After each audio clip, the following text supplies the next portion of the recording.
Hello students, I am Renu Matthew, Assistant Professor, MC Department, IISM Pune. In the previous lecture, you were just introduced to the levels of CMM, initial level, repeatable level, defined level, managed level, and optimizing level. Now let us detail the levels of CMM in this lecture. In the initial level, the software process is characterized as ad hoc and occasionally even chaotic. The software process capability of level 1 organizations is unpredictable because the software process is constantly changed or modified as the work progresses. Schedules, budgets, functionality, and product quality are generally unpredictable. Performance depends on the capabilities of individuals and varies with their innate skills, knowledge, and motivations. In repeatable level, the basic process management processes are established to track cost, schedule, and functionality. Now, the necessary process discipline is in place to repeat earlier successes on projects with similar applications. Realistic project commitments can be made based on results observed on previous projects. Software project standards are defined and the organization ensures they are faithfully followed. Processes may differ between projects, however, process is discipline. Therefore, the software process capability of level 2 organizations can be summarized as disciplined because planning and tracking of the software project is stable and earlier success can be repeated. The project's process is under the effective control of a project management system following realistic plans based on the performance of previous projects. In the defined level, the software process for both management and engineering activities is documented, standardized, and integrated into a standard software process for the organization. All the projects use an approved, tailored version of the organization's standard software process for developing and maintaining software. The software process capability of level 3 organizations can be summarized as standard and consistent because both software engineering and management activities are stable and repeatable at this level.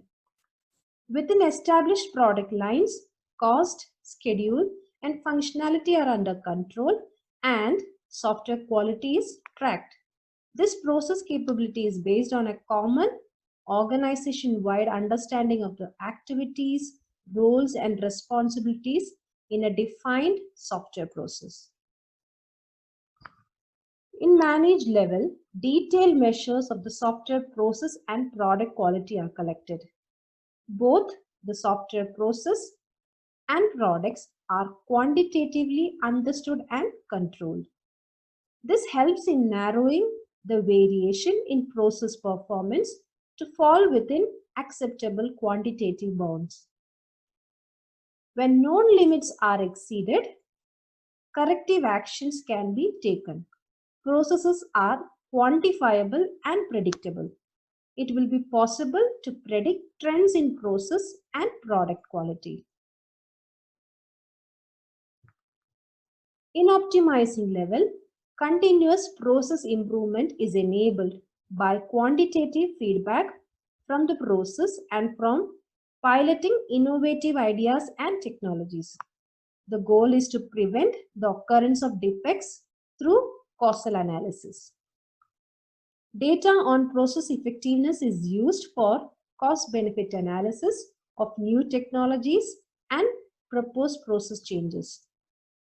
The software process capability of level 5 organizations can be categorized as continuously improving because level 5 organizations are continuously striving to improve the range of their process capability thereby improving the process performance of their projects. Improvement occurs both by incremental advancements in the existing process and by innovating using new technologies and methodologies. Thus, the CMM is a descriptive model in the sense that it describes essential or key attributes that would be expected to characterize an organization at a particular maturity level. It is also a normative model in the sense that the detailed practices characterize the normal types of behavior that would be expected in an organization doing large-scale projects in a government contracting context. But CMM is not prescriptive. It does not tell an organization how to improve. The CMM describes an organization at each maturity level without prescribing the means for getting there. It can take, for example, several years to move from one level to the other level. With this, we come to the end of this lecture. Stay tuned for the next video on the internal structure of maturity levels in CMM. Thank you.